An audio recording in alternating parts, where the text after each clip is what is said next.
Hello, all my garden people out there. Today is another episode of Lost in the Farmer's Market Garden Shorts, and we're covering yet another wonderful cold season plant for part of this series. Look at all this majesty.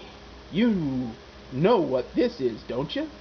It's the one plant that I have searched for so long to find a cultivar that is appropriate for our 8A weather.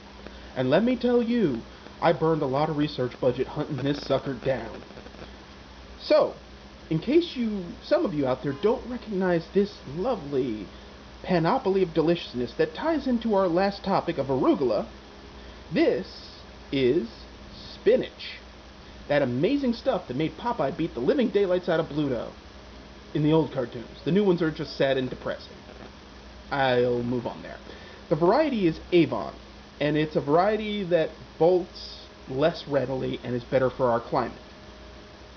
I cannot tell you how many spinach varieties I've gone through, including Bloomsdale Longstanding and this, that, and the other thing, and I've spent a lot of money trying to find the ideal spinach. Its substitute, which we will discuss shortly, it's part of this series, was the best I could find. Now, the scientific name of spinach is Spinacia oleracea. Now, oleracea you're going to hear a lot in this series. Oleracea, again, is Latin for vegetable/herbal. And boy, are they. Now, what's interesting about spinach, and this is a holy crap, I did not know that kind of moment. Spinach is in the Amaranth grouping, but it's in the Chenopod family. So it's related to Amaranth. Yeah, I know. Total train wreck, am I right? How about that? We had a little sneaky Amaranth kind of thing going on here. That's okay with me, though. Now, it's originally from Persia, supposedly. Its origins aren't exactly 100% clear, but that's what it suggests based on what the Chinese said. Now, it arrived in China by the 7th century, and then Europe by the mid-13th century, so spinach gets around. They should call this thing the Rambler. Now, what's really great is that as per the USDA, it is a short season annual from zones 2 through 9, which is totally accurate.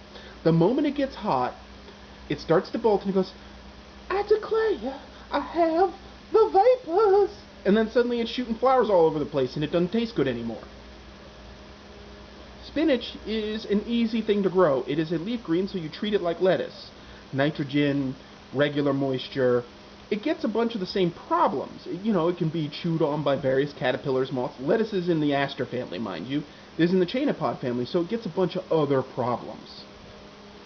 Now, it prefers a soil pH of 7.0. Dead neutral. I honestly didn't see that one coming, but I accept my soil neutrality overlords. Its exposure is sun to partial shade, but it will go to both if the daytime temperature is above 75 degrees Fahrenheit. You make it hard, spinach. You make it hard. We're in the South. You do know that, right? Spinach don't care. Anyway, its height on average is 6 to 12 inches, but in some sources they say that it can reach 1 to 3 feet. I'm taking that with a grain of salt the size of Rhode Island. It says its width is 8 to 12 inches. I believe that, but I don't believe the max height. I've never seen a 3-foot tall spinach. You cannot, unless you got pictures, there's no proof. Interestingly enough, it has, in Hindi, its name is Palak, P-A-L-A-K. Now, again, I may be mispronouncing that, and if any of you folks out there speak Hindi, you can post a correction for me so I can pronounce it better, more betterer, betterish, betteresque? Oh yeah. Now, what's interesting is, and here's something I bet y'all didn't know, there are 3 basic modern types of spinach. Savoy, which is dark green with intensely crinkled leaves, Semi-Savoy, which is semi-crinkled and easier to clean, and what you see before you, Flat leaf, which is a smooth leaf which hides less dirt and grime and bugs and slugs and grossness. Even though if you've ever bought spinach from the store, it comes with so much sand in these parts of the southeast.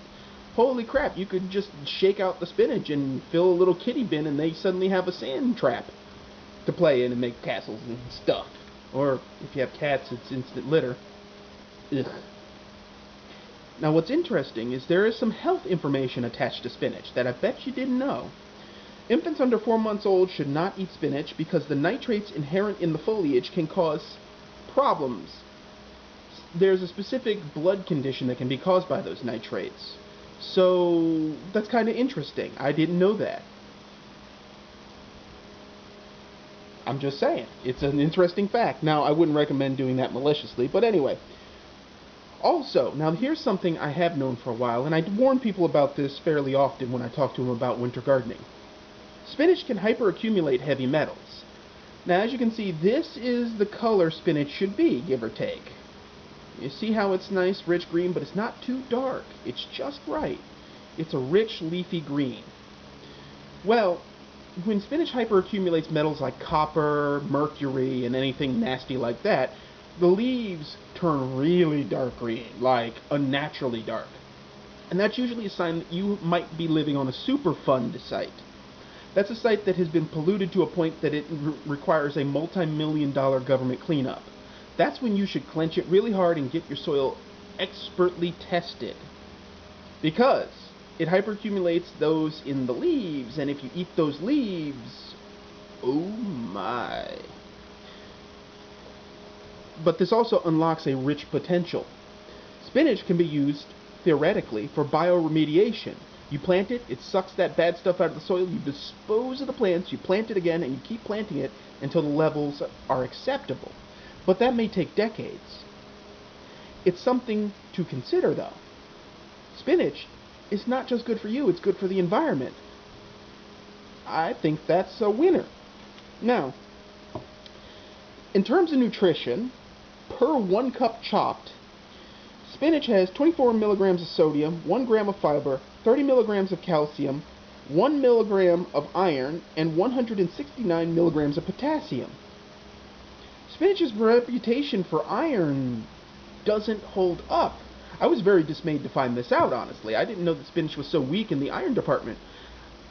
If you see some of the other videos in this, you'll find out that there are cabbage family members that are way better at the iron department. However, that potassium number is totally worth it. I mean, screw bananas. Leaf greens. Da-da-da-da-da. I mean, I don't know what to say about that, but other than the fact that spinach, maybe Popeye was using some performance-enhancing drugs. Maybe that wasn't spinach, man, it was a little roid rage. I mean, he does get aggressive and punch people. Then again, I mean, he might be fighting off those giant tumors he calls arms. I digress. That's totally unrelated.